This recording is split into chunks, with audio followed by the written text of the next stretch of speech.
When people think of moving to the North Carolina coast, the very first concerns are hurricanes and flooding. That's fair. Hurricane season lasts 6 months around here, and every hurricane makes the national news. And hurricanes can be devastating. But here's the truth. Not every barrier island faces storms the same way. My name is Denis .Raczkowski, and I am your local Emerald Isle real estate expert and relocation specialist. My contact information is below. I answer every message. In this video, I'll break down how Emerald Isle handles hurricanes, why our flood risk is different from places like Ocracoke, Hatteras, and Corolla, and what that means for insurance, property values, and peace of mind. Stick around to the end for an irresistible offer. When thinking about where to buy a home regarding hurricanes, I'm reminded of a quote by Aristotle Onassis, who said, "We must free ourselves from the hope that the sea will ever rest. We must learn to sail in high winds." When buying coastal property, you need the same mindset. You must learn to buy where the island and the homes can withstand high winds. That's where I come in. And the Northern Outer Banks is not one of those places. In 2019, for example, Hurricane Dorian left Ocracoke under 7 feet of water, devastating businesses and homes. It's the reason why Gaffer's Restaurant moved to Emerald Isle. Florence in 2018 caused widespread flooding and road closures. Hurricane Aaron didn't even make landfall, and over 2,000 people evacuated Ocracoke Island. On Hatteras Island, NC-12 is completely shut down. But that's considered normal when washovers flood the road even after a routine rainstorm and isolate the area for days. This overwash from Aaron destroyed homes, roads, and knocked down power lines. Again, Aaron did not make landfall. Corolla also had mandatory evacuations for Aaron. In Emerald Isle, the same storms, Dorian, Florence, and Aaron, no flooding. During Florence, we had wind and roof damage, but no catastrophic flooding like in Ocracoke. Dorian, damage was so minimal compared to the Northern Outer Banks, I don't even remember that storm. Aaron, light wind, light rain, and even the beaches were open. My takeaway? Emerald Isle weathers storms much better than North Carolina's more exposed barrier islands in the Northern Outer Banks. A reason for Emerald Isle's faring so well during storms compared to other Outer Banks Island has something to do with geography. In Emerald Isle, it sits on the western end of Bogue Banks, a wide, very elevated island with high natural protection in terms of dunes and maritime forests. My home is oceanfront, and the land is over 30 feet above sea level. Also, the slope of the ocean floor here reduces surge intensities. And the island's southern-facing beaches is the key, as they are protected by the mainland whenever a nor'easter comes along. The Outer Banks, they're long, narrow, and fragile. In some spots, barely more than a sandbar.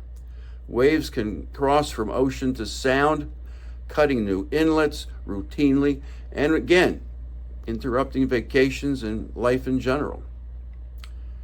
And those east-facing beaches get hammered by nor'easters, which, unlike hurricanes, can hang around for days, destroying beaches and dunes and homes. My verdict: geography matters. Wider equals stronger, and orientation is key.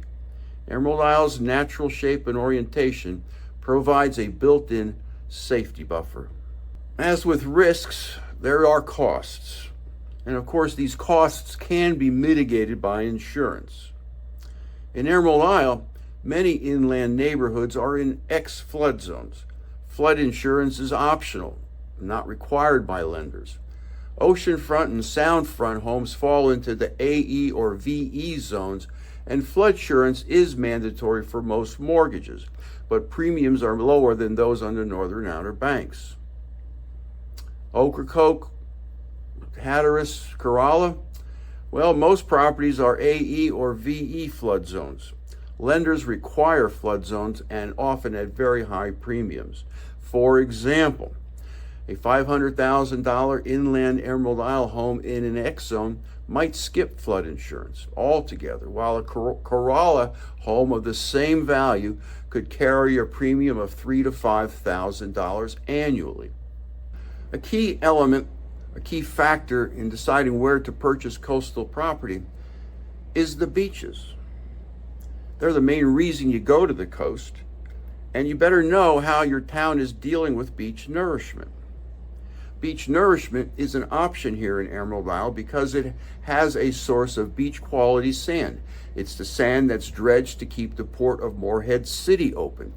And the town has a large enough tax base to make beach nourishment a line item in its general budget. Plus, oceanfront homeowners pay a small 2% tax to keep sand replenished on the beaches. On the Outer Banks, not so much.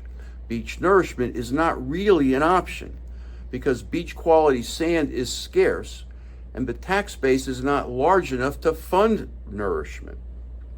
My takeaway, Emerald Isle is far better prepared to deal with storms and erosion, long-term and short-term. And what the town is doing reduces risk and your insurance costs. Ask me how I know in the comments below. And on the topic of insurance premiums are generally lower in Emerald Isle because claims histories are lighter than those on other Outer Bank islands. And unlike many beach communities, carriers are still willing to insure homes in Emerald Isle against flood, against wind and hail damage, and even wind-driven rain. How does this impact home ownership and home value? Well, buyers fear unpredictable costs. Ask me how I know in the comments below. Ocracoke's post-Dorian market stalled because buyers didn't want to deal with flood risks. Emerald Isle's steadier geography supports higher confidence, and that shows in the current real estate market where the median price for a home is now north of $800,000. If you're thinking of relocating to the coast, inland Emerald Isle homes have a low risk, X-zoned by FEMA, which makes flood insurance optional. The oceanfront homes, they do have a higher premium, but they're protected by ongoing nourishment and stronger dunes. Compared to Ocracoke, Hatteras, and Corolla, Emerald Isle is consistently safer, cheaper to insure, and stronger for resale value. Yes, hurricanes happen here. But if you're going to live on a barrier island, Emerald Isle is one of the smartest choices you can make. Lower flood risk, stronger geography, and consistent protection means less stress, lower costs, and higher peace of mind. And now, as promised, my irresistible offer.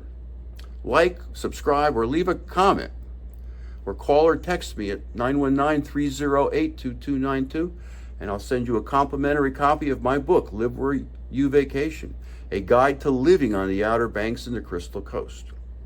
If you learned something, please like and subscribe to my channel. It helps with YouTube, and it gives me insights into what my viewers want to see. Thanks for watching, and I'll see you in the next video.